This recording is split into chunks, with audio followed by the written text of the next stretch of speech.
Shalom saudaraku sekalian, kali ini saya ingin menyampaikan renungan berjudul Dilahirkan Kembali dalam Kristus.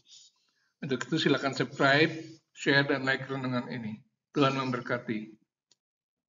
Yesus menjawab, katanya, "Aku berkata kepadamu, sesungguhnya jika seorang tidak dilahirkan kembali, ia tidak dapat melihat kerajaan Allah." Yohanes 3 ayat 3. Pada suatu hari, Nikodemus, orang Farisi dan juga pemimpin agama Yahudi, menemui Yesus untuk berbicara secara pribadi dengannya. Dia datang pada malam hari, diduga karena malu jika diketahui Farisi lain, dia menjadi pengikut Yesus. Nikodemus mengakui bahwa Yesus adalah guru yang diutus Allah. Dia berkata, "Rabi, kami tahu bahwa engkau datang sebagai guru yang diutus Allah. Sebab tidak ada seorang pun yang dapat mengadakan tanda-tanda yang engkau adakan itu, jika Allah tidak menyertainya." Yohanes 3 ayat 2. Nikodemus juga membela Yesus ketika para imam kepala dan orang Farisi lainnya akan menangkap Yesus. Dia mengatakan, "Apakah hukum Taurat kita menghukum seseorang sebelum ia didengar dan sebelum orang mengetahui apa yang telah diperbuatnya?" Yohanes 7 ayat 51. Ucapan itu mampu meredakan kemarahan mereka pada Yesus. Pada saat kematian Yesus, Yusuf dari Arimatea dan juga Nikodemus mempersiapkan penguburan Yesus.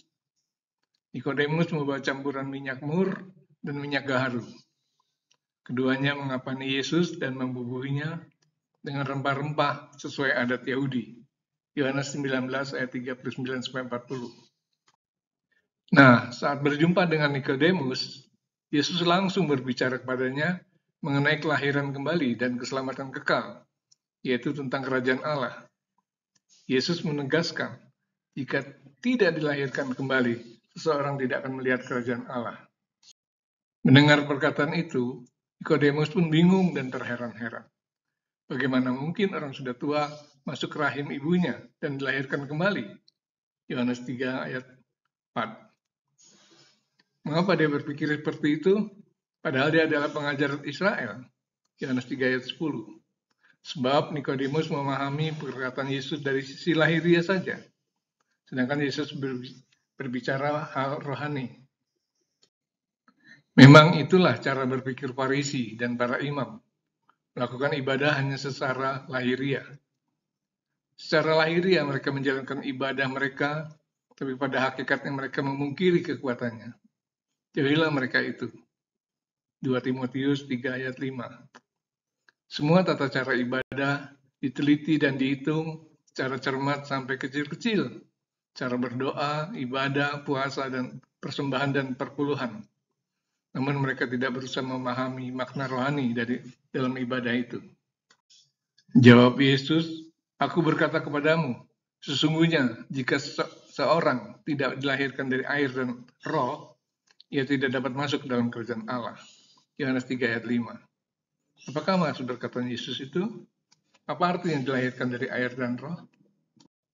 Air ditafsirkan sebagai baptisan air, dan roh adalah baptisan Roh Kudus.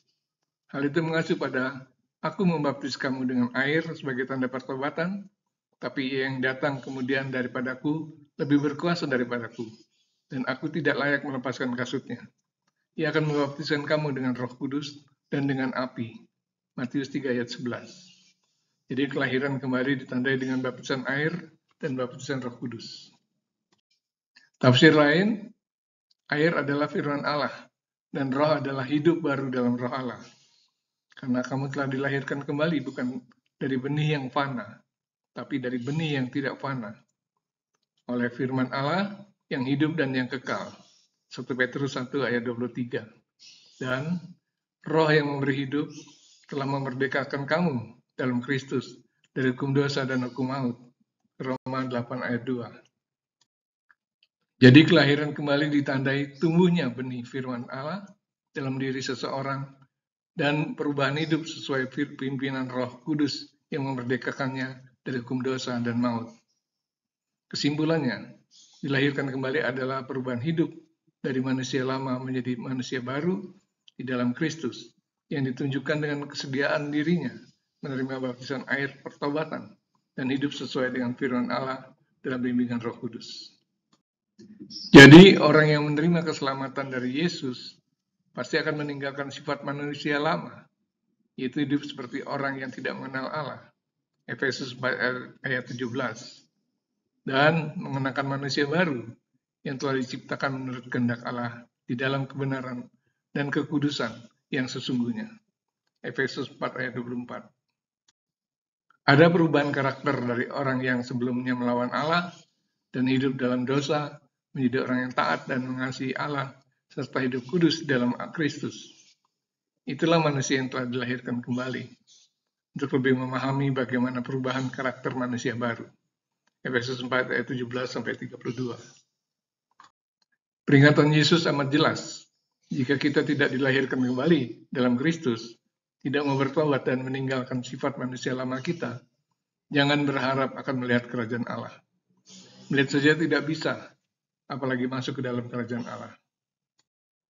Jadi, jika kita menyadari betapa pentingnya dilahirkan kembali, yaitu terjadinya perubahan karakter dari manusia lama menjadi manusia baru dalam Kristus, dan itu berkaitan dengan keselamatan kekal dalam kerajaan Allah. Marilah kita mohon bimbingan Roh Kudus agar dapat hidup baru di dalam Kristus. Amin.